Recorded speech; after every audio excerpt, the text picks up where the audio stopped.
병원 응급실에서 깁스를 한 아내에게 정성스럽게 밥을 떠먹여주는 남편의 모습이 화제가 되었습니다. 주변 사람들은 저런 다정한 남편 어디서 만나냐며 부러워했지만 정작 아내의 표정에는 두려움이 가득했다고 합니다. 겉으로는 완벽해 보이는 이 부부에게 과연 무슨 일이 숨겨져 있었던 걸까요?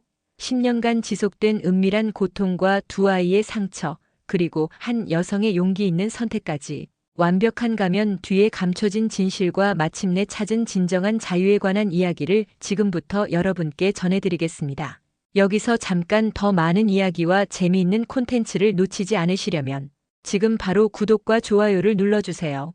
여러분의 관심이 저희 채널에게 큰 힘이 됩니다. 12월의 차가운 겨울바람이 응급실 유리창을 때리고 있었습니다. 형광등 불빛 아래 놓인 병상에서 은하는 깁스로 감싸인 오른팔을 바라보며 한숨을 내쉬었어요. 교차로에서 일어난 접촉사고였는데 다행히 큰 부상은 아니었지만 팔목 골절로 한 달은 깁스를 해야 한다고 했습니다. 자기야, 아직도 아파? 병상 옆 의자에 앉은 현우가 걱정스러운 표정으로 물어봤어요. 30대 중반의 현우는 여전히 대학생 때처럼 단정한 외모를 유지하고 있었습니다. 회색 정장 재킷을 벗어 은하 위에 덮어주며 세심하게 챙기는 모습이 다른 환자 보호자들의 시선을 끌었어요. 괜찮아요. 진통제 먹으니까 많이 나아졌어요. 은하가 작은 목소리로 대답했습니다. 하지만 마음속 깊은 곳에서는 다른 종류의 아픔이 자리하고 있었어요. 현우의 다정한 목소리를 들을 때마다 가슴이 답답해지는 건 왜일까요? 저기 혹시 뭐 드실 거 있으면 말씀하세요. 카페테리아에서 죽이라도 사다 드릴게요. 맞은편 병상의 할머니가 부러운 듯 말씀하셨습니다. 요즘 저런 남편 보기 힘든데 정말 부럽네요. 우리 아들놈은 며느리 아파도 병원의 얼굴도 안 비추는데 말이에요. 아, 그런 말씀 마세요. 당연한 일인걸요. 현우가 겸손하게 웃으며 대답했어요. 그리고 곧바로 은하에게 돌아서서 물티슈로 그녀의 손을 닦아주기 시작했습니다. 마치 갓난아기를 돌보듯 조심스럽게 말이에요. 자, 이제 저녁 먹어야지. 간병인 아줌마가 미역국 가져오셨는데 아직 따뜻할 거야. 현우가 보온 도시락에서 미역국을 꺼내 숟가락으로 떠서 은하 입에 가져다 댔습니다. 은하는 입술을 살짝 벌려 국물을 받아 먹었지만 목구멍으로 넘어가는 게 힘들었어요. 마치 돌덩이를 삼키는 것 같았습니다. 맛있어? 네, 맛있어요. 거짓말이었어요. 사실 아무 맛도 느껴지지 않았습니다. 현우의 다정한 미소를 바라볼 때마다 속이 메스꺼워졌어요. 다른 사람들 앞에서 보여주는 이 완벽한 남편의 모습이 얼마나 가식적인지 은하만이 알고 있었습니다. 우리 서아랑 서진이는 뭐하고 있을까? 엄마 없으니까 심심하겠네. 현우가 스마트폰을 꺼내며 말했어요. 화면에는 8살 서아와 5살 서진이의 사진이 배경화면으로 설정되어 있었습니다. 언뜻 보기엔 정말 자상한 아빠 같았어요. 집에서 할머니가 잘 돌봐주실 거예요. 은하가 대답했지만 마음 한편으론 불안했습니다. 아이들이 아빠와 단둘이 있는 시간이 길어질수록 긴장이 되었어요. 현우의 성격을 누구보다 잘 알고 있었거든요. 병실 안이 조용해지자 현우가 갑자기 은하의 귀에 대고 속삭였습니다. 자기야, 내일 퇴원하면 집에서 좀 조심해. 아이들 앞에서 괜히 투정 부리지 말고. 목소리는 여전히 부드러웠지만 그 안에 담긴 위협은 분명했어요. 은하의 등줄기에 차가운 기운이 흘렀습니다. 네. 짧은 대답 뒤에 이어진 침묵. 다른 환자들이 보기엔 그저 다정한 부부의 속삭임으로 보였겠지만 은하에게는 경고장이나 다름없었어요. 시간이 거슬러 올라 10년 전으로 돌아가 봅시다. 20대 중반이었던 은하가 첫째 서아를 낳던 날의 일이었어요. 출산 후 산후조리원에서 지내던 어느 날 오후 현우가 빨간 장미 한 다발을 들고 나타났습니다. 우리 은하 정말 고생 많았어. 이쁜 딸 낳아줘서 고마워. 29이었던 현우는 그때도 지금처럼 다정한 남편이었어요. 산후조리원 직원들까지 신랑분이 정말 다정하시네요 라며 부러워했습니다. 하지만 집으로 돌아온 첫날 밤 현실은 달랐어요. 자기야, 배고픈데 뭐 해먹을 거 없나? 현우가 거실 소파에 앉아 리모컨을 누르며 말했습니다. 은하는 갓 태어난 서아를 안고 수유를 하고 있었어요. 아직 수유 중이라서 조금만 기다려줘요. 아, 그래. 그럼 언제까지 기다려야 하는데? 나도 하루 종일 일하고 왔는데 집에 와서 먹을 것도 없으면 어떡해? 목소리에 짜증이 섞이기 시작했어요. 은하는 서둘러 아이를 침대에 눕히고 부엌으로 향했습니다. 금방 라면이라도 끓여드릴게요. 라면? 라면 먹으려고 결혼한 것도 아니고 제대로 된 밥이나 해줘. 현우 씨, 지금 제가. 그 순간이었어요. 현우의 손바닥이 은하의 뺨을 후려쳤습니다. 예상치 못한 일이라 은하는 그 자리에서 주저앉고 말았어요. 뭐? 현우 씨? 지금 나한테 반말하는 거야? 애 낳았다고 기고만장해진 거야? 현우의 목소리는 차가웠습니다. 마치 다른 사람이 된 것 같았어요. 은하는 뺨을 감싸쥐고 믿을 수 없다는 표정으로 현우를 바라봤습니다. 여보, 왜 이래요? 제가 뭘 잘못했다고? 잘못한 게 뭐냐고? 신랑이 집에 와서 밥 달라고 하는데 애한테만 매달려 있으면서 뭘 잘못했냐고? 서아가 울음을 터뜨렸어요. 아마도 엄마의 놀란 목소리를 듣고 불안해진 것 같았습니다. 은하는 서둘러 아이를 달래려 했지만 현우가 그녀의 팔을 붙잡았어요. 아이는 나중에 봐. 지금은 밥부터 해. 하지만 아이가 울고 있잖아요. 그러니까 빨리 밥을 해서 조용히 만들라고. 현우의 목소리가 점점 커졌습니다. 이웃집에 들릴까봐 은하는 더욱 초조해졌어요. 결국 은하는 우는 아이를 그대로 두고 부엌에서 급하게 계란 볶음밥을 만들었습니다. 눈물이 뚝뚝 떨어져 볶음밥 위에 섞였지만 어쩔 수 없었어요. 그날 밤 현우는 마치 아무 일도 없었다는 듯 잠자리에 들었습니다. 심지어 은하의 등을 쓰다듬으며 고생했어, 사랑해라고 속삭이기까지 했어요. 하지만 은하는 잠들 수 없었습니다. 뺨이 아직도 얼얼했고 무엇보다 현우의 차가운 눈빛이 머릿속에서 지워지지 않았어요. 다음 날 은하는 친정어머니에게 전화를 걸었습니다. 엄마, 현우가. 왜? 무슨 일이야? 어제 저를 때렸어요. 전화 너머로 한동안 침묵이 흘렀습니다. 그리고 어머니의 한숨소리가 들려왔어요. 은하야, 남자들은 원래 그래. 특히 현우는 어릴 때 부모님 일찍 잃고 고생을 많이 해서 성격이 좀 거칠 수도 있어. 조금만 이해해주면 어때? 하지만 엄마, 애 낳고 예민해진 거 아니야? 현우가 얼마나 너를 사랑하는데. 그리고 요즘 같은 세상에 그만한 남자 만나기도 쉽지 않아. 조금만 참고 잘해봐. 어머니의 말은 은하에게 또 다른 상처가 되었습니다. 가장 의지하고 싶었던 사람마저 자신의 편이 아니라는 걸 깨달았어요. 그 후로 몇 년이 흘렀습니다. 현우의 폭력은 반복되었지만 패턴이 있었어요. 화를 낸 후에는 반드시 장미꽃이나 선물로 달랬고 사람들 앞에서는 여전히 모범적인 남편이었습니다. 특히 회사 사람들이나 친구들 앞에서의 현우는 정말 완벽했어요. 은하의 가방도 들어주고 문도 열어주고 심지어 화장실 갈 때마다 조심해서 다녀와라고 말하기까지 했습니다. 현우 씨 정말 부럽다. 우리 남편은 밖에서 만나면 모르는 척하는데 진짜 로맨틱하시네요. 결혼 몇 년 됐다고 했죠? 사람들의 부러움 섞인 시선을 받을 때마다 은하는 웃어야 했어요. 마치 가면을 쓴 연기자처럼 말입니다. 하지만 집으로 돌아오면 현실은 참혹했습니다. 야, 왜 밖에서 그렇게 멍청하게 웃고 다녀? 사람들이 뭐라고 생각하겠어? 그냥 인사차 웃은 건데요. 그냥 별것도 아닌 일에 헤헤거리면서 수준 낮아 보이게 하지 말라고. 현우는 은하의 모든 행동을 통제하려 했습니다. 누구와 만날지, 무엇을 입을지, 심지어 어떤 표정을 지을지까지 간섭했어요. 둘째 서진이를 임신했을 때도 마찬가지였습니다. 입덧으로 고생하는 은하에게 현우는 임신이 병도 아닌데 왜 이렇게 유난이야? 라며 짜증을 냈어요. 현우 씨, 아이가 태어나면 조금 더 조심해야 해요. 서아도 보고 있잖아요.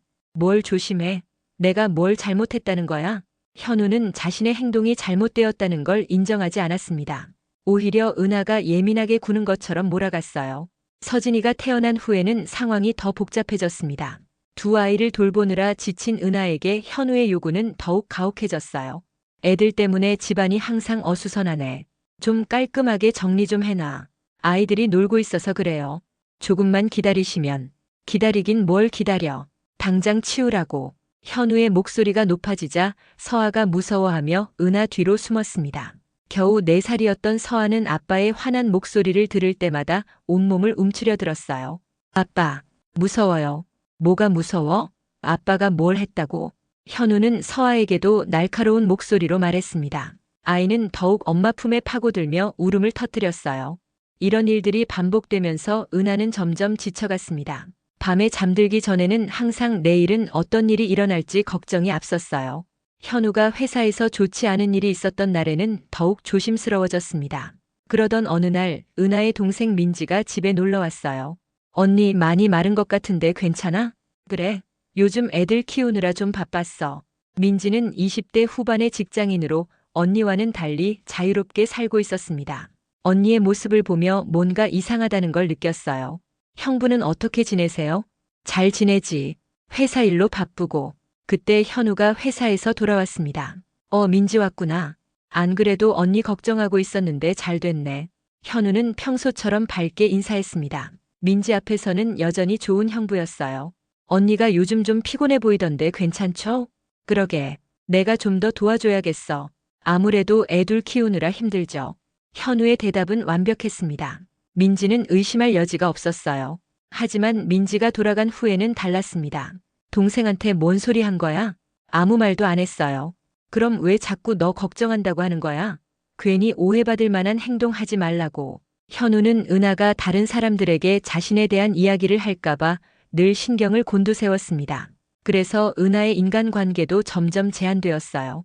이렇게 10년이라는 시간이 흘렀습니다. 은하는 35이 되었고 현우는 40이 되었어요. 겉으로 보기에는 평범한 가정이었지만 그 속에 숨겨진 상처들은 점점 깊어지고 있었습니다. 그리고 지금 응급실 병상에 누워있는 은하는 그동안의 모든 기억들을 떠올리며 한숨을 쉬었어요. 현우가 가져온 미역국을 한 숟가락씩 받아 먹으면서도 속으로는 절망감이 커져만 갔습니다. 언제까지 이렇게 살아야 할까? 은하의 마음속에서 작은 변화의 씨앗이 움트기 시작했습니다.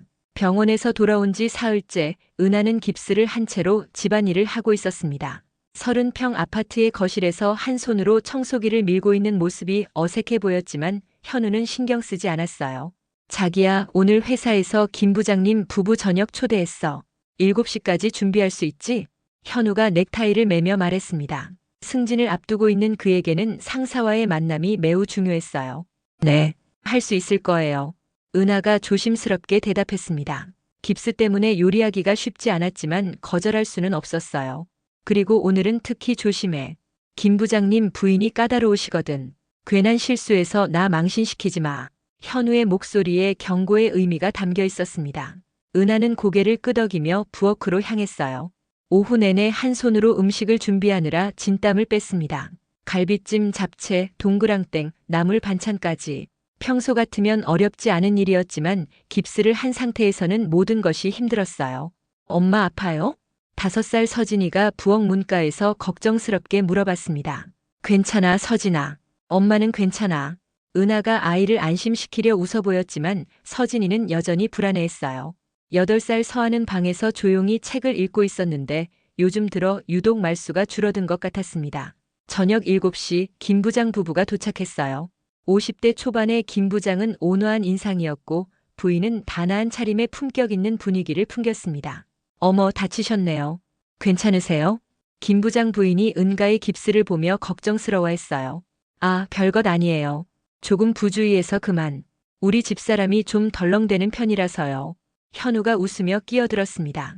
마치 장난스럽게 하는 말처럼 들렸지만 은하는 가슴이 철렁했어요. 남편분이 많이 챙겨주시겠어요. 요즘 이런 다정한 남편 보기 힘든데. 당연한 일이죠. 사랑하는 아내인데. 현우가 은하의 어깨를 가볍게 안으며 말했습니다. 다정한 부부의 모습이었지만 은하만은 그 손길에서 경고를 느꼈어요. 식사 시간 동안 현우는 완벽한 남편이었습니다.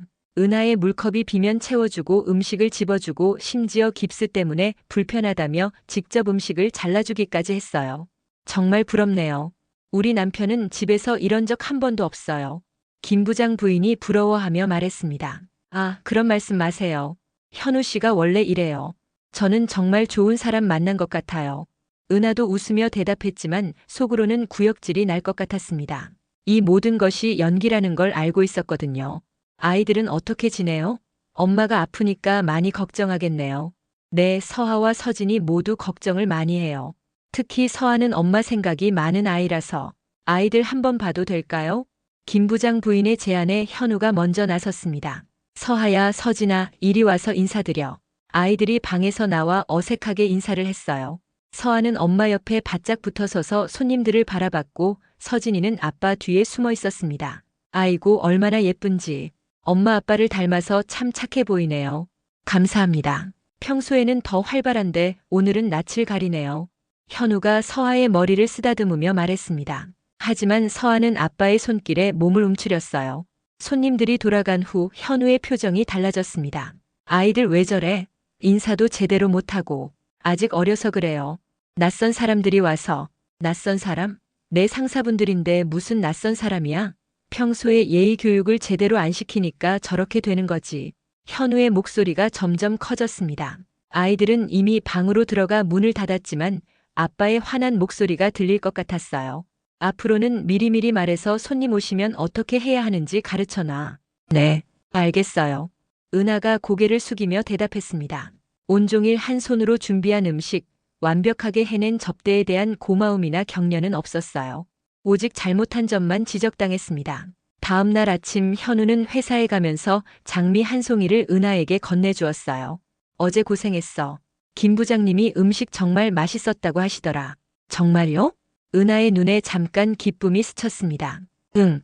그런데 다음엔 좀 더 신경 써서 준비하자. 특히 아이들 예의 교육 말이야. 결국 칭찬인 듯 하면서도 지적으로 끝나는 대화였어요. 은하는 장미꽃을 받으며 씁쓸한 미소를 지었습니다.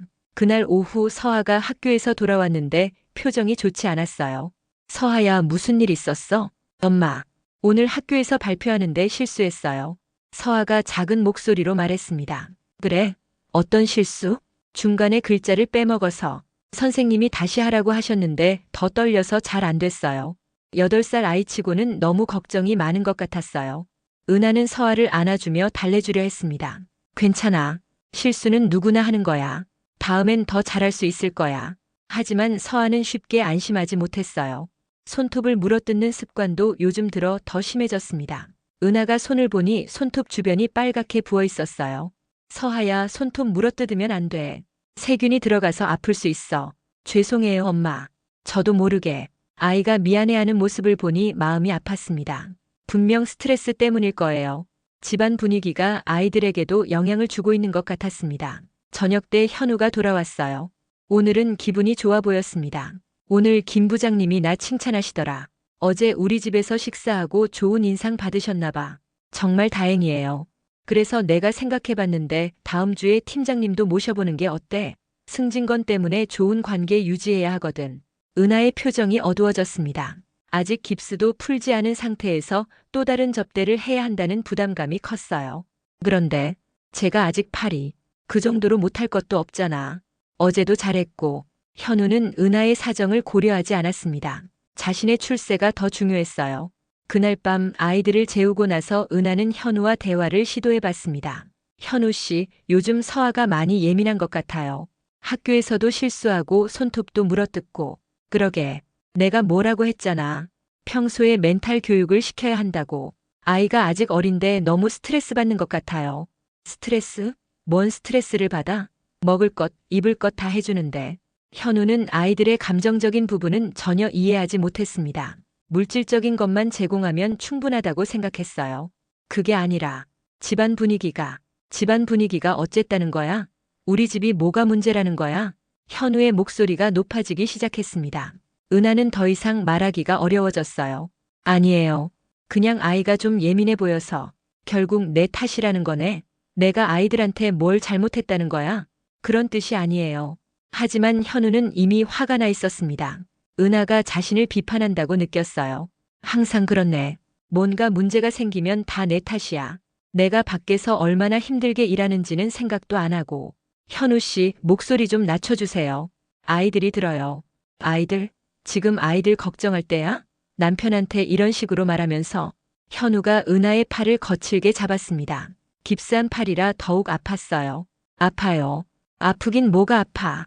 이것도 다 내가 조심하지 않아서 그런 거잖아. 그 순간 방문이 살짝 열렸습니다. 서하가 화장실에 가려다가 부모의 다툼 소리를 들었나 봅니다. 아이는 무서워하며 다시 방으로 들어갔어요. 은하는 서하가 본 것을 알고 더욱 절망스러워졌습니다. 아이들 앞에서는 이런 모습을 보이지 않으려고 노력했는데 결국 들키고 말았어요. 오빠, 아이가 다 봤잖아. 이제 됐어? 괜히 시끄럽게 해서. 현우는 오히려 은하를 탓했습니다. 자신이 먼저 목소리를 높인 것은 까맣게 잊고 있었어요.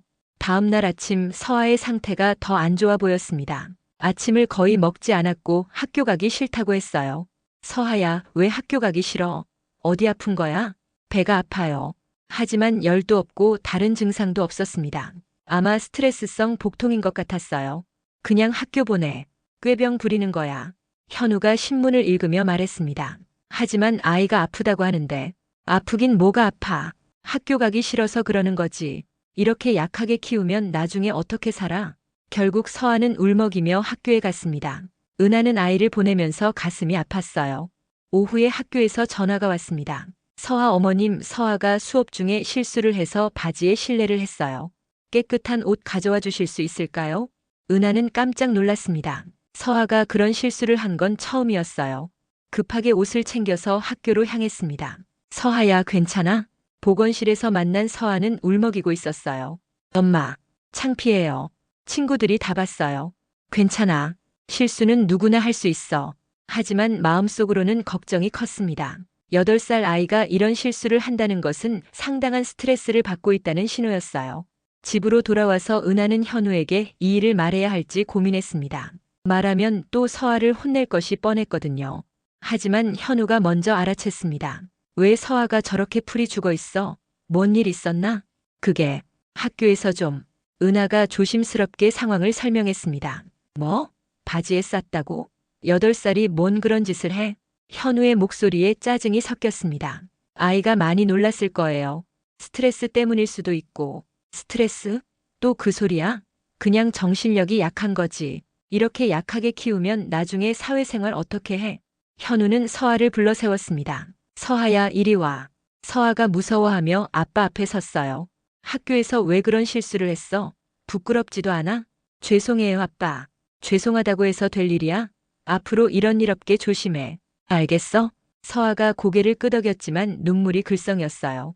은하는 아이를 감싸주고 싶었지만 현우 앞에서는 어쩔 수 없었습니다.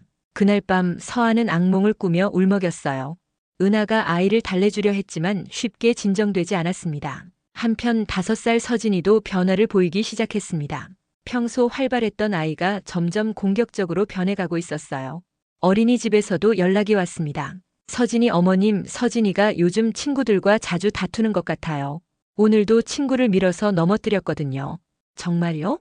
집에서는 그런 모습 안 보였는데. 아이들이 스트레스를 받으면 이런 행동을 보일 수 있어요. 혹시 집안에 변화된 것이 있나요? 선생님의 질문에 은하는 대답하기 어려웠습니다.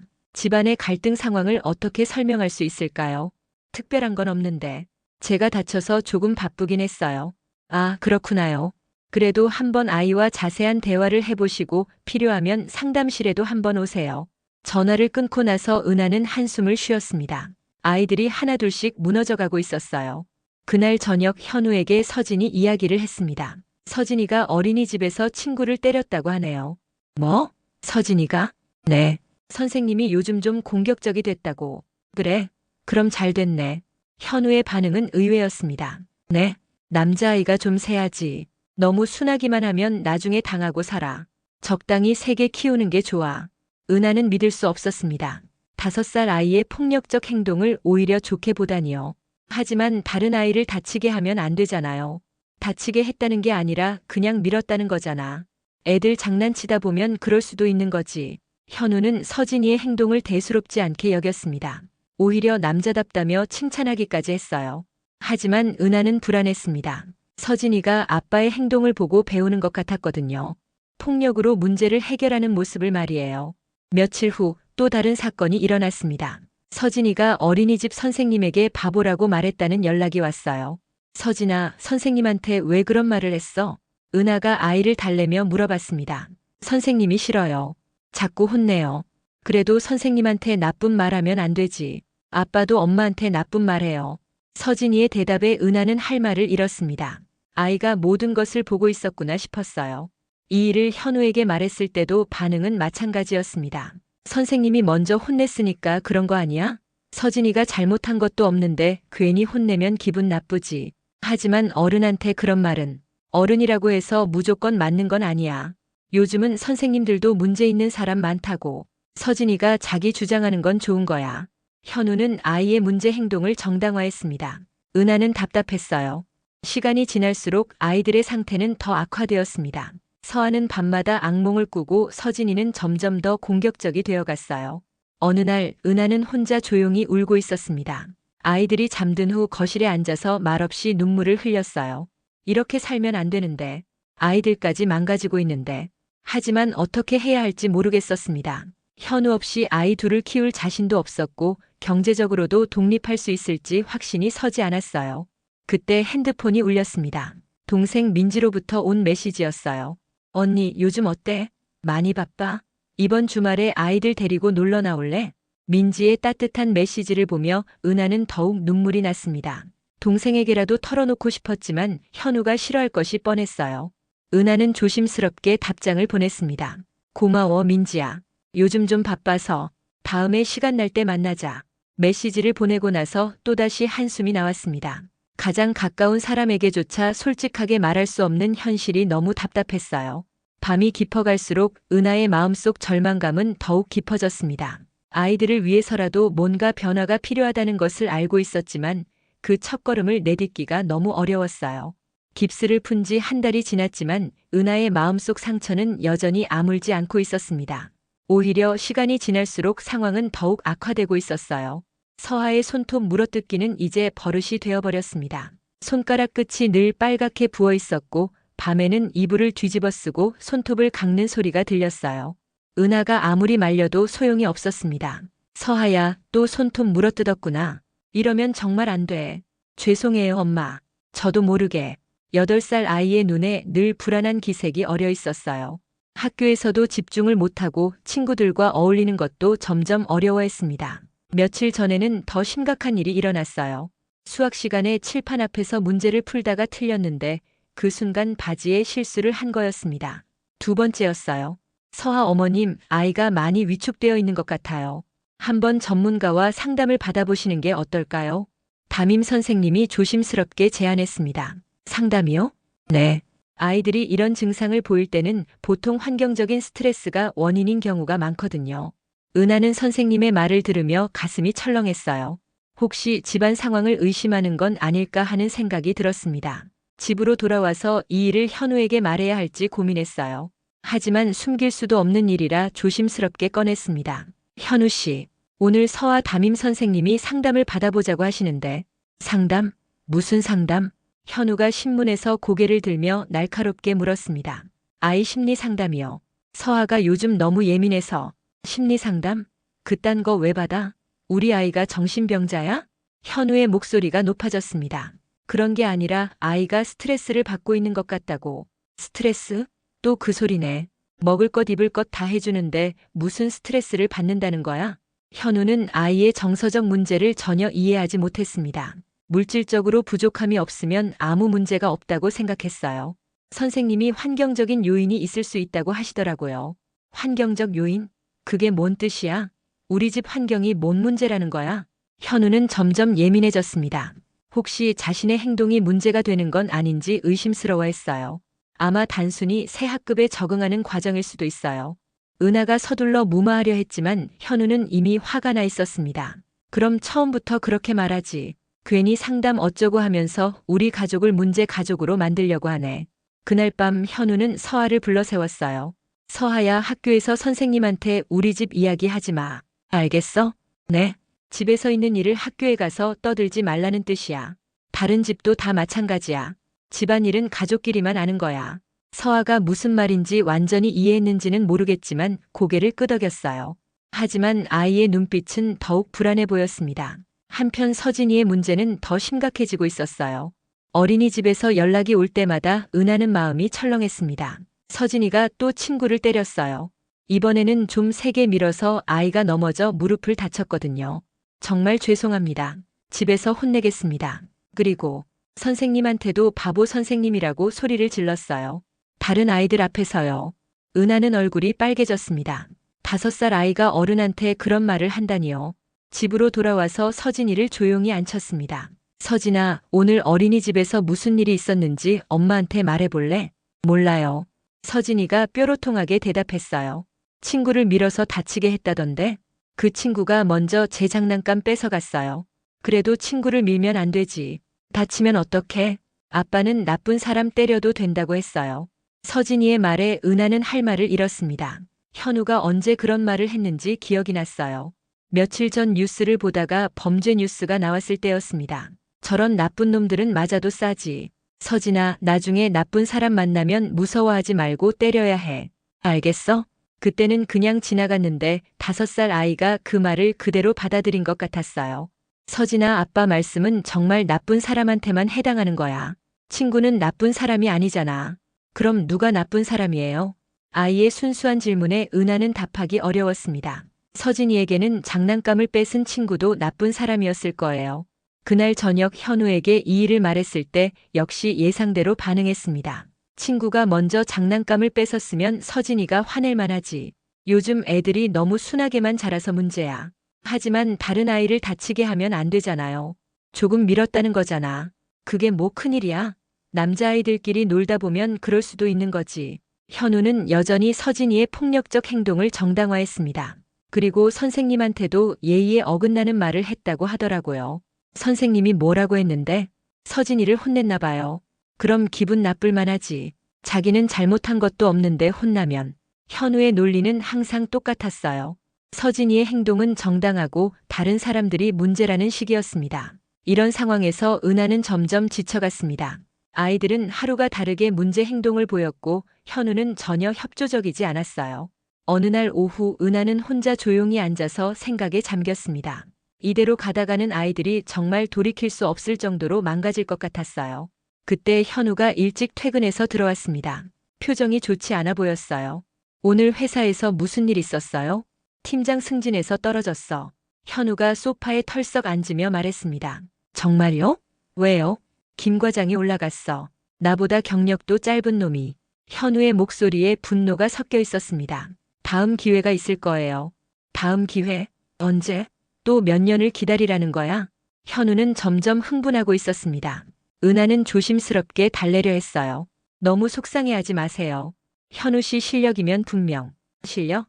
실력이 문제가 아니야. 정치질을 못해서 그런 거지.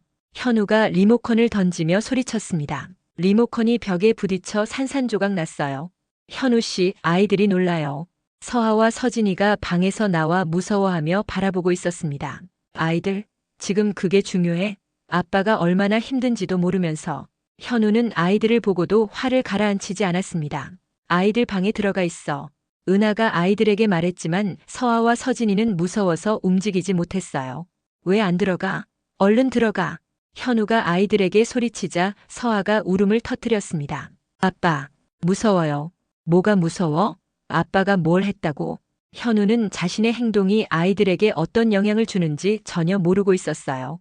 은하는 서둘러 아이들을 방으로 데려갔습니다. 서하는 계속 울고 있었고 서진이는 얼굴이 새하얘져 있었어요.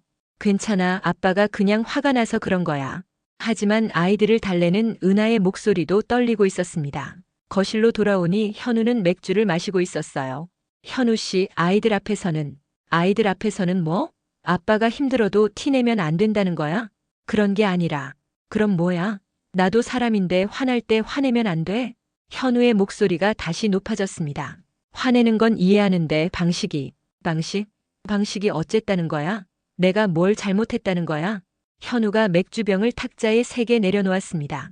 그 순간이었어요. 방문이 살짝 열리고 서하가 고개를 내밀었습니다. 엄마, 물 마시고 싶어요. 지금 나오면 안 돼, 서하야. 은하가 말했지만 서하는 이미 나와 있었어요. 왜 나왔어? 들어가라고 했잖아.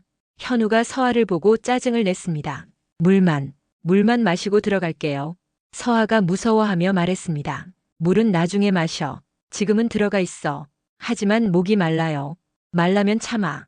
이런 때 나오는 게 아니야. 현우의 목소리가 점점 커졌습니다. 서하는 울먹이기 시작했어요. 은하는 서하를 안아주려고 다가갔습니다. 서하야, 엄마가 물 가져다 줄게. 방에서 기다려. 하지만 현우가 은하의 팔을 붙잡았어요. 왜 자꾸 아이 편들어? 잘못한 건 잘못했다고 해야지. 아이가 목말라서 나온 건데. 목말라서? 핑계 대지 마. 그냥 관심받고 싶어서 나온 거잖아. 현우의 소나귀에 힘이 들어갔습니다. 은하는 아팠지만 참았어요. 아빠, 엄마 놔주세요. 서하가 작은 목소리로 말했습니다. 뭐라고? 내가 아빠한테 명령하는 거야? 현우가 서하를 노려봤습니다. 8살 아이는 무서워서 뒤로 물러났어요. 그때 서진이도 방에서 나왔습니다. 왜 싸우는 거예요? 5살 서진이는 상황을 완전히 이해하지 못하고 있었어요. 너도 들어가. 지금 어른들이 대화 중이야. 엄마가 우는 거예요? 서진이가 은하의 눈물을 보고 물었습니다. 엄마 안 울어. 그냥 들어가. 은하가 서둘러 눈물을 닦으며 말했어요. 하지만 현우는 더욱 화가 났습니다. 봐, 아이들까지 다 나와서 난리야. 이것 봐, 이게 다 내 탓이야. 제 탓이요? 그래, 내가 아이들을 제대로 키우지 못해서 이런 거야. 현우가 은하의 어깨를 거칠게 밀었습니다. 은하가 뒤로 넘어지면서 테이블 모서리에 등을 부딪혔어요. 엄마, 서하가 울음을 터뜨리며 달려왔습니다. 괜찮아, 서하야. 은하가 아픈 등을 움켜쥐며 일어나려 했어요. 엄마 아파요? 서진이도 걱정스러워했습니다. 괜찮아. 엄마 괜찮아. 하지만 눈물이 계속 흘러나왔어요. 몸의 아픔보다는 마음의 상처가 더 컸습니다. 봐, 또 울어. 애들 앞에서 왜 울어? 현우는 오히려 은하를 탓했습니다. 엄마 울지 마요. 서하가 은하의 눈물을 닦아주려 했어요. 8살 아이가 엄마를 위로하는 모습을 보니 더욱 마음이 아팠습니다. 아빠가 엄마 때렸어요. 서진이가 갑자기 소리쳤습니다. 뭐라고? 현우의 얼굴이 일그러졌습니다. 아빠가 엄마 밀어서 넘어뜨렸어요. 너 지금 뭔 소리 하는 거야? 아빠가 언제 엄마 때렸어? 방금 밀었잖아요. 서진이는 자신이 본 것을 그대로 말했습니다. 그건 때린 게 아니야. 그냥 잠깐 건드린 거야. 현우는 당황하며 변명했습니다. 거짓말이에요. 엄마가 넘어졌어요. 서진이가 계속 주장했습니다. 너 지금 아빠를 거짓말쟁이로 만들려고 하는 거야? 현우의 목소리가 위험하게 낮아졌습니다. 은하는 급하게 개입했어요. 서진아, 그만해. 아빠가 일부러 그런 게 아니야. 하지만 엄마, 아무 말하지 마. 방에 들어가 있어. 은하가 서둘러 아이들을 방으로 데려갔습니다. 아이들은 울먹이며 방에 들어갔어요. 문을 닫고 거실로 돌아오니 현우는 소파에 앉아 머리를 감싸고 있었습니다. 현우 씨, 야, 아이들 교육 제대로 시켜. 아빠한테 그런 식으로 말하게 하면 어떡해? 현우는 자신의 행동은 반성하지 않고 오히려 아이들을 탓했습니다. 아이들이 무서워했어요. 무서워하긴 뭘 무서워해. 그냥 목소리 좀 컸을 뿐이야. 하지만은 뭐야? 내가 뭘 잘못했다는 거야? 회사에서 스트레스 받아서 집에 왔더니 아이들까지 나한테 대들고. 이게 정상이야?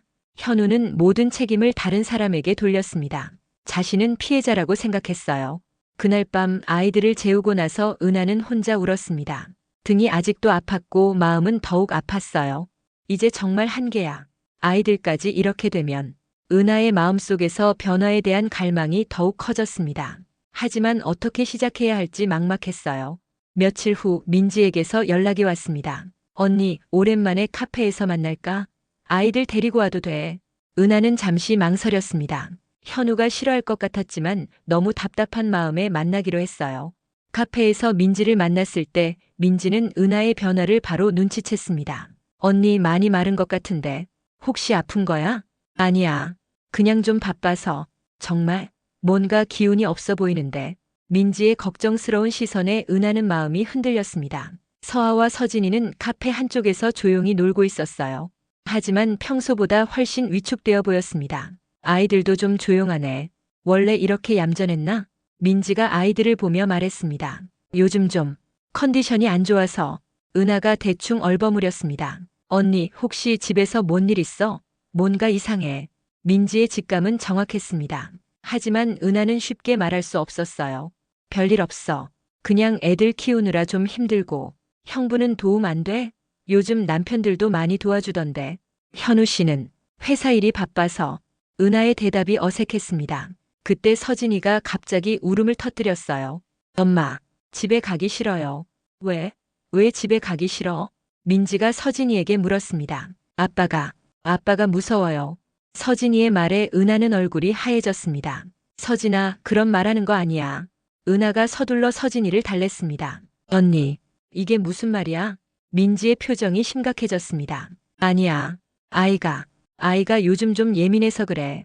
하지만 민지는 눈치챘습니다. 뭔가 심각한 문제가 있다는 걸 말이에요. 언니 혹시. 그 순간 은하의 핸드폰이 울렸습니다. 현우였어요. 여보세요? 지금 어디야? 아이들이랑 어디 갔어? 현우의 목소리에 짜증이 섞여 있었습니다. 민지랑 카페에서. 민지? 왜 민지를 만나? 언제 허락받았어?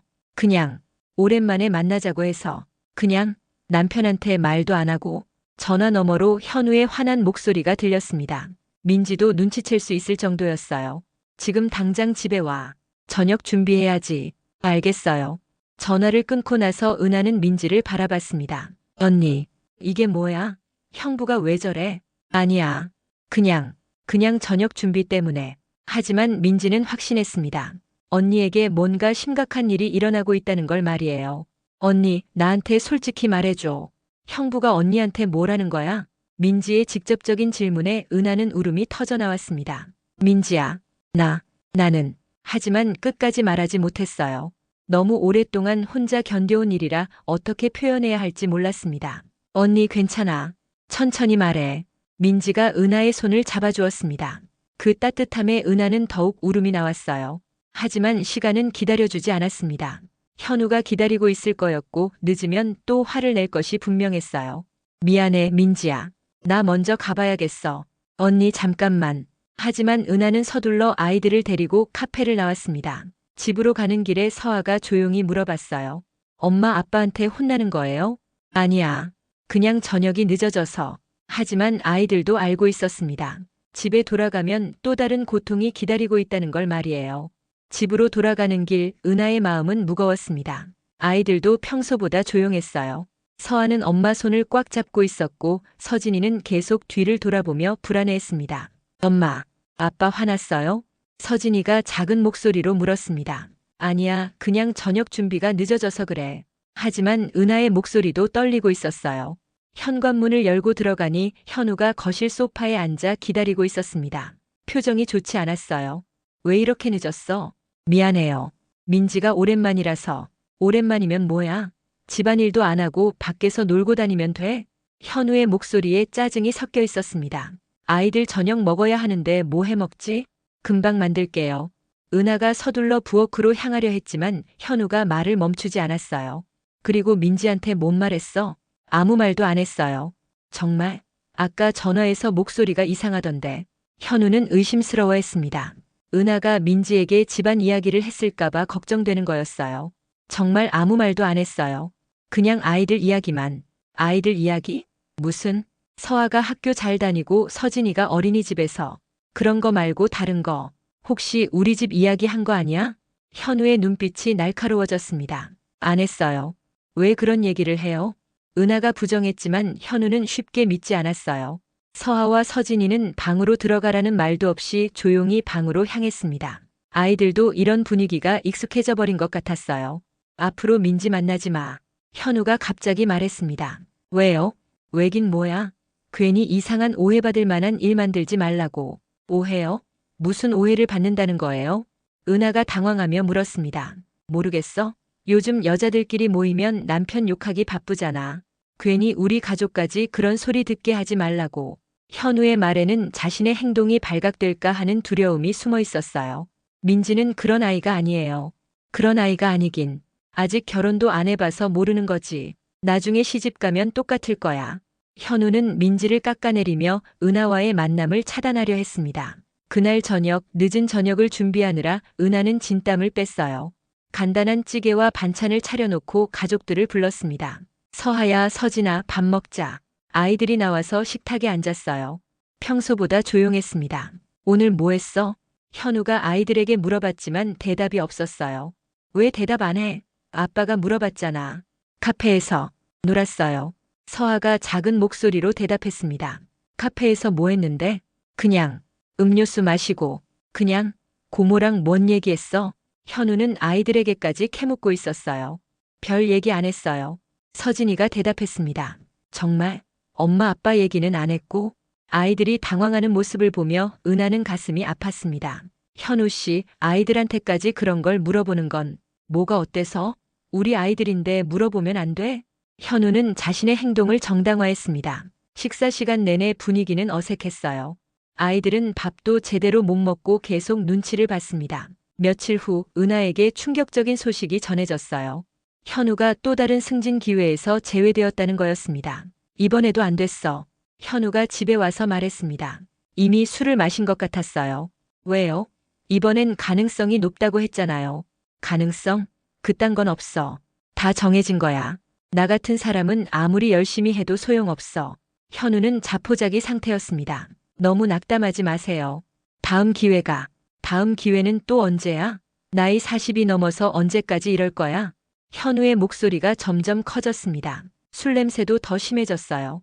일단 진정하라고? 내가 왜 진정해야 해? 회사에서 무시당하고 집에 와서도 무시당하고. 현우가 갑자기 화를 냈습니다. 누가 현우 씨를 무시한다고 했어요? 누가? 너지 너. 날마다 이래라 저래라 하면서 나를 무시하잖아. 현우는 평소에 쌓인 분노를 은하에게 쏟아내고 있었어요. 그때 아이들이 방에서 나왔습니다. 아빠의 큰 소리에 놀란 것 같았어요. 왜 나왔어? 들어가 있으라고 했잖아. 현우가 아이들에게 소리쳤습니다. 아빠, 무서워요. 서아가 울먹이며 말했습니다. 뭐가 무서워? 아빠가 뭘 했다고 무서워? 소리 질렀다고 무서워? 그럼 앞으로 아빠는 말도 못하겠네. 현우는 아이들의 반응조차 자신을 억압하는 것으로 받아들였어요. 은하가 아이들을 감싸려 하자 현우가 더욱 화를 냈습니다. 또 아이들 편들어? 항상 그렇지. 나는 늘 악역이고. 그런 게 아니에요. 아이들이 무서워해서. 무서워하긴 뭘 무서워해. 다 내가 아이들한테 이상하게 가르쳐서 그런 거야. 현우가 은하의 어깨를 거칠게 밀었습니다. 은하가 뒤로 넘어지면서 벽에 부딪혔어요. 엄마, 아이들이 소리쳤습니다. 엄마 괜찮아. 은하가 일어나려 하는데 현우가 다시 다가왔어요. 내가 이 집을 이상하게 만들어. 나한테 대드는 것도 모자라서 아이들까지. 현우가 손을 들어 은하를 때리려는 순간이었습니다. 아빠 그만해요. 8살 서아가 아빠 앞에 섰어요. 뭐? 엄마 때리지 마세요. 서아의 목소리는 떨리고 있었지만 단호했습니다. 너 지금 뭐라고 했어? 현우가 믿을 수 없다는 표정으로 서아를 내려다봤어요. 엄마가 뭘 잘못했어요? 왜 때려요? 서아가 엄마 앞에서 팔을 벌리며 막아섰습니다. 이 꼬마가 감히 아빠한테. 현우가 서아를 밀치려 하는 순간 서진이도 달려왔어요. 아빠 나빠요. 엄마 때리는 아빠 나빠요. 5살 서진이도 엄마를 지키려 했습니다. 그 순간 은하는 깨달았어요. 아이들이 더 이상 이런 상황을 견딜 수 없다는 걸 말입니다. 아이들, 방에 들어가 있어. 은하가 아이들을 뒤로 밀면서 말했습니다. 엄마는 괜찮아. 들어가 있어. 하지만 아이들은 움직이지 않았어요. 엄마를 두고 갈 수 없었습니다. 현우는 아이들의 반응에 더욱 분노했습니다. 아빠, 이게 다 내가 아이들을 잘못 교육한 결과야. 아빠를 아빠로 안 봐. 아이들은 잘못이 없어요. 제발, 잘못이 없긴.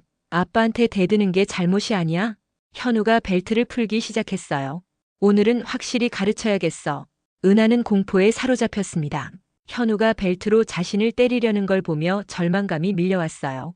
현우 씨 제발. 아이들이 보는데. 아이들이 봐야 제대로 배우지. 현우가 벨트를 휘둘렀습니다. 은하는 팔로 얼굴을 가리며 몸을 웅크렸어요. 엄마. 아이들이 울음을 터뜨렸습니다. 벨트가 은하의 팔과 등을 때렸어요. 아픔보다는 아이들 앞에서 이런 모습을 보이는 것이 더 고통스러웠습니다. 이제 알겠어?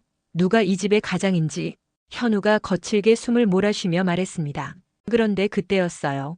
서아가 엄마를 구하려다가 넘어지면서 옆에 있던 유리잔에 손을 다쳤습니다. 아! 서아가 피를 흘리며 울었어요. 서아야. 은하가 급하게 달려가 서아의 손을 확인했습니다. 깊게 베인 건 아니었지만 피가 나고 있었어요. 그 순간 현우도 정신이 번쩍 들었습니다. 서아야. 괜찮아? 하지만 서아는 아빠가 다가오자 무서워하며 엄마 품에 더욱 파고들었어요. 아빠. 싫어요. 무서워요. 서아의 말에 현우는 충격을 받았습니다. 자신의 딸이 자신을 무서워한다는 사실이 믿어지지 않았어요. 서아야 아빠가 그런 뜻이 아니었어. 하지만 서아는 계속 울며 엄마 품에서 벗어나지 않았습니다. 은하는 서둘러 서아의 상처를 응급처치했어요. 다행히 큰 상처는 아니었지만 아이가 받은 정신적 충격이 더 걱정되었습니다. 그날 밤 아이들을 재우고 나서 은하는 결심했습니다. 더 이상은 안 되겠다고 말이에요. 다음 날 아침 현우가 회사에 간 사이 은하는 민지에게 전화했습니다. 민지야, 나 좀 도와줄래? 언니, 무슨 일이야? 목소리가 이상한데. 나 이제 정말 못 견디겠어. 현우하고 헤어지려고 해. 전화 너머로 민지의 놀란 목소리가 들렸어요. 언니, 정말? 무슨 일이 있었어? 은하는 그동안 숨겨왔던 모든 것을 털어놓았습니다. 10년간의 폭력, 아이들이 받은 상처, 그리고 어제 있었던 일까지 모든 것을 말했어요. 언니, 왜 진작 말하지 않았어? 혼자 그런 걸 다 견뎠다고. 민지의 목소리에 분노와 안타까움이 섞여 있었습니다. 말할 수가 없었어. 누가 믿어줄지도 모르겠고. 언니, 지금 당장 나와. 아이들 데리고 우리 집으로 와. 하지만은 없어. 더 이상 그런 사람하고 살면 안 돼. 언니도 아이들도 다 위험해. 민지의 단호한 목소리에 은하는 용기를 얻었어요. 그런데 현우 씨가 가만두지 않을 거야. 그럼 법적으로 대응하자. 이혼 전문 변호사도 알아보고. 민지는 이미 구체적인 계획을 세우고 있었어요. 은하는 떨리는 손으로 짐을 쌌습니다.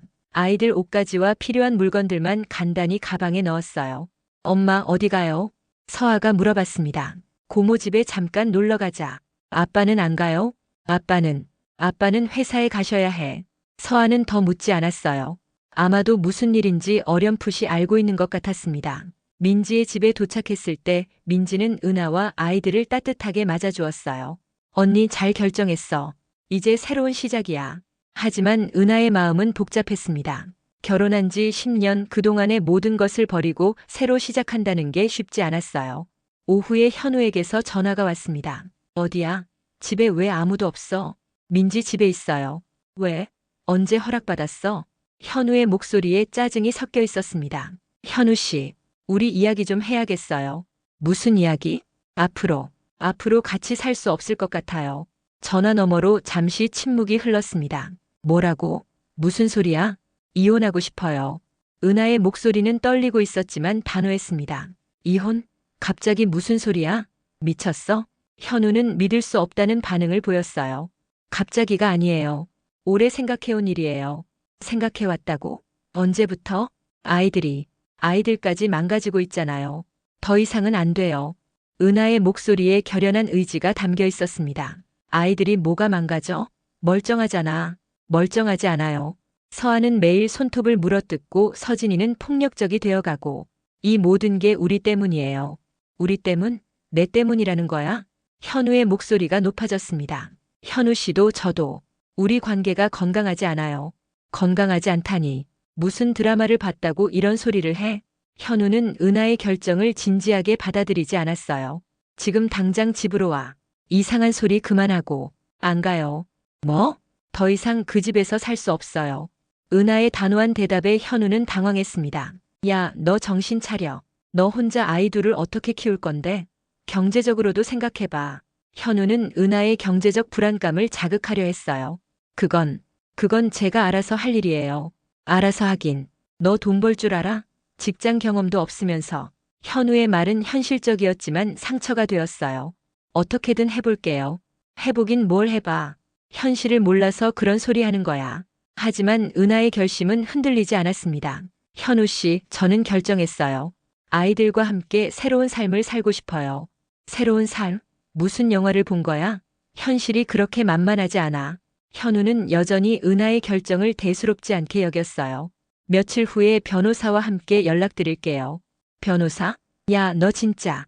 은하가 전화를 끊었습니다. 전화를 끊고 나니 온몸에 힘이 빠졌어요. 하지만 동시에 어떤 해방감도 느껴졌습니다. 언니 잘했어.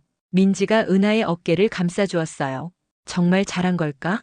아이들 생각하면. 언니 아이들을 위해서라도 이게 맞아. 그런 환경에서 자라는 게 더 해로워. 민지의 말이 맞았어요. 아이들은 이미 충분히 상처받았습니다. 그날 밤 서아가 은하에게 조용히 물어봤어요. 엄마, 우리 아빠랑 안 살 거예요? 은하는 어떻게 대답해야 할지 고민했습니다. 서아야, 엄마가 아빠랑 좀 떨어져 있을 거야. 서아랑 서진이는 엄마랑 함께 있을 거고. 그럼 아빠가 더 이상 엄마 때리지 않아요? 서아의 순진한 질문에 은하는 눈물이 날 것 같았습니다. 그래, 이제 그런 일은 없을 거야. 다행이에요.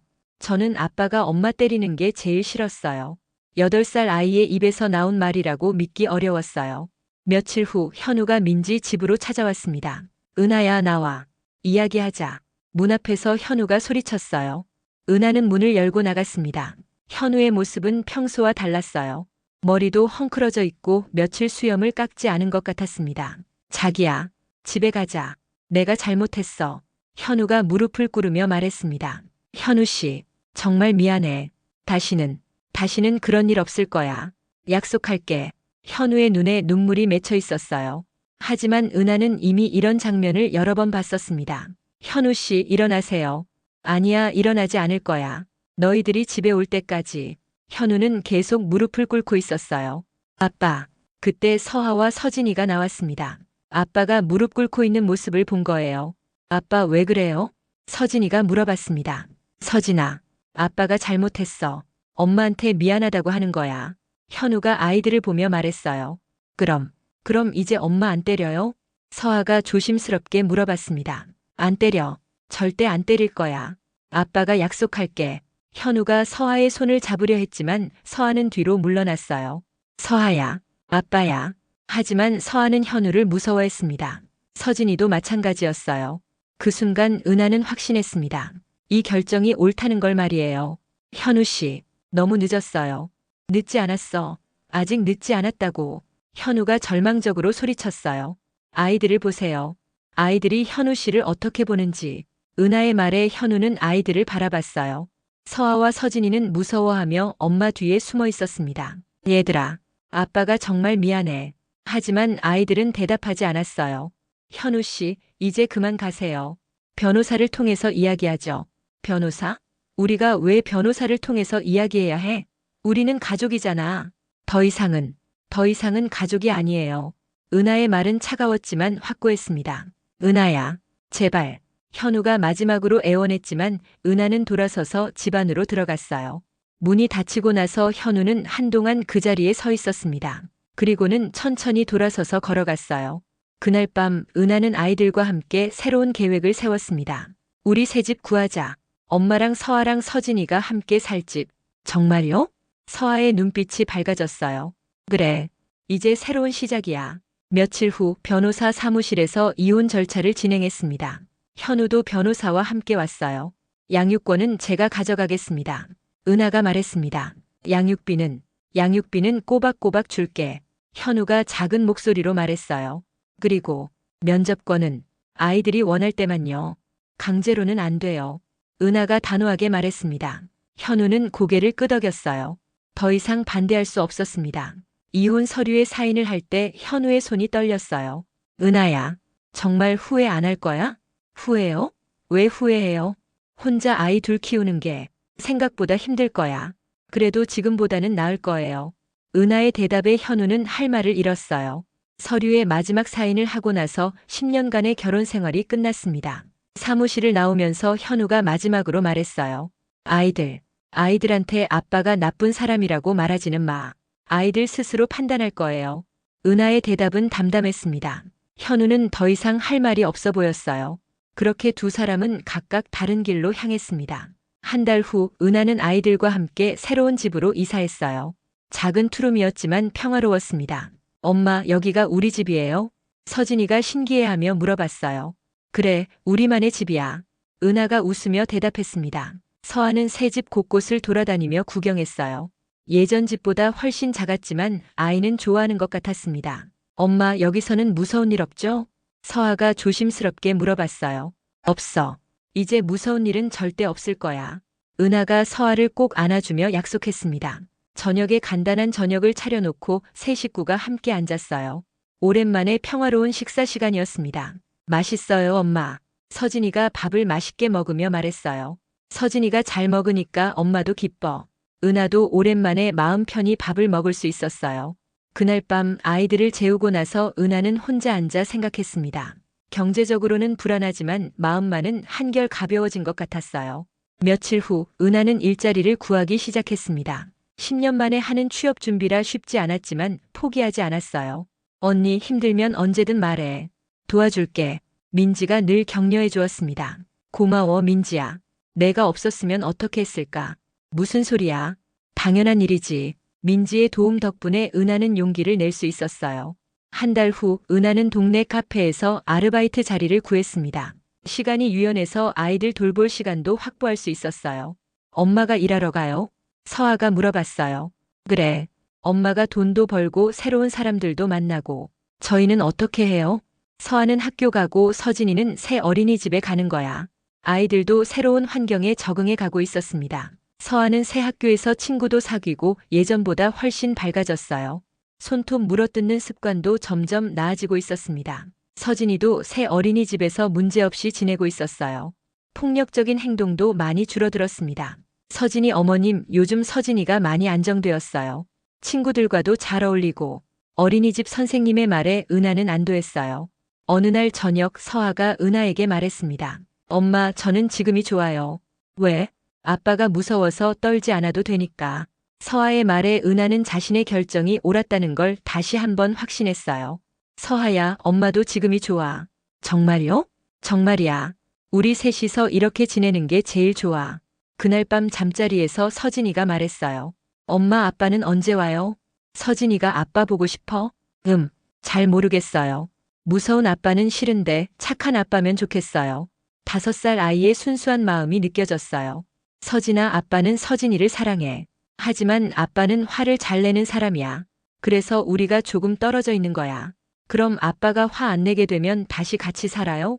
그건 좀 더 생각해 봐야 해. 은하는 아직 확답을 줄 수 없었어요.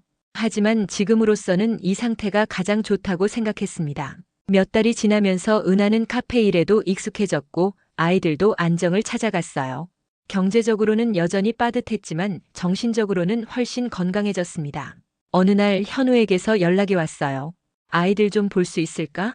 아이들이 원하면요. 물어봐줘. 아빠가 보고 싶다고. 은하는 아이들에게 물어봤어요. 아빠가 너희들 보고 싶다는데 어떻게 할까? 서아가 먼저 대답했어요. 아빠가 화 안 낼까요? 화 안 낼 거라고 약속했어. 그럼 잠깐만 봐도 돼요. 서진이도 고개를 끄덕였어요. 주말에 동네 공원에서 만나기로 했습니다. 현우는 예전과 많이 달라 보였어요. 살도 빠지고 옷차림도 수수해졌습니다. 서하야, 서진아. 현우가 아이들을 보며 조심스럽게 다가왔어요. 아빠. 아이들도 어색해했지만 아빠를 반겼습니다. 아빠가 많이 보고 싶었어. 잘 지냈어? 네. 새 집이 좋아요. 서아가 대답했어요. 그래? 다행이다. 현우의 목소리에 아쉬움이 묻어 있었어요. 1시간 정도 공원에서 시간을 보낸 후 헤어져야 할 시간이 되었습니다. 아빠, 또 만날 수 있어요? 서진이가 물어봤어요. 서진이가 원하면, 엄마가 괜찮다고 하면 또 만날 수 있어. 현우가 은하를 바라보며 말했어요. 아이들이 원하면 가끔 만나는 건 괜찮아요. 은하의 대답에 현우는 안도하는 표정을 지었어요. 집으로 돌아가는 길에 서아가 말했어요. 엄마, 오늘 아빠는 무섭지 않았어요. 그래? 네. 예전처럼 소리도 안 지르고 아빠도 변하려고 노력하는 것 같구나. 하지만 저는 엄마랑 지금처럼 사는 게 좋아요. 서아의 말에 은하는 웃었어요. 아이도 현재 상황이 더 낫다는 걸 알고 있었습니다. 그날 밤 은하는 지난 일들을 되돌아보며 일기를 써봤어요. 오늘 현우 씨를 만났다. 많이 달라진 것 같지만 아직도 믿기 어렵다. 하지만 아이들을 위해서라도 좋은 관계를 유지하려고 노력해야겠다. 아이들이 아빠를 미워하게 하고 싶지는 않으니까.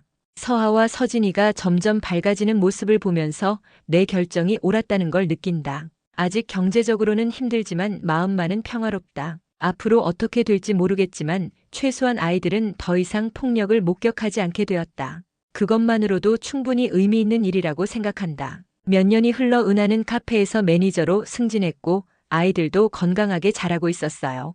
서아는 이제 중학생이 되었고 서진이는 초등학교에 입학했습니다. 현우와는 한 달에 한 번 정도 만나는 관계를 유지하고 있었어요.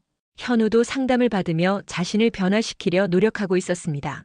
어느 날 서아가 은하에게 말했어요. 엄마, 저는 엄마가 자랑스러워요. 왜? 용기 있게 결정해서. 만약 그때 그렇게 하지 않았다면 저와 서진이는 어떻게 되었을까 생각해봐요. 이제 15이 된 서아는 어른스럽게 생각하고 있었어요. 서하야, 엄마도 너희들 때문에 용기를 낼 수 있었어. 저희 때문에요? 그래. 너희들을 지켜야 한다는 생각이 엄마를 강하게 만들었어. 그날 밤 잠자리에서 은하는 생각했습니다. 그때의 결정이 쉽지 않았지만 지금 돌이켜보면 최선의 선택이었다고 말이에요.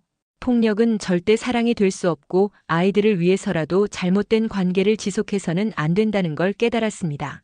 현재의 삶이 경제적으로는 여전히 어렵지만 정신적으로는 훨씬 건강하고 평화로웠어요. 그리고 무엇보다 아이들이 행복해하는 모습을 보는 것만으로도 충분했습니다. 장미꽃으로 폭력을 덮으려던 그 시간들, 완벽한 남편을 연기하던 현우의 모습, 그리고 그 모든 것을 참아내며 살았던 지난 날들은 이제 과거가 되었어요. 은하는 마침내 진정한 자유를 얻었고 아이들도 건강한 환경에서 자랄 수 있게 되었습니다. 새로운 시작은 언제나 두렵지만 용기 있는 선택이 더 나은 미래를 만든다는 것을 은하는 몸소 보여주었어요. 그리고 그 선택의 결과로 얻은 평화로운 일상이야말로 진정한 행복이었습니다. 완벽해 보이는 가면 뒤에 숨겨진 진실, 그리고 그 진실을 직시하고 용기 있게 벗어난 한 여성의 이야기. 은하의 선택은 많은 이들에게 희망의 메시지가 될 것입니다. 지금까지 두 얼굴의 남편 이야기였습니다. 시청해주셔서 감사합니다.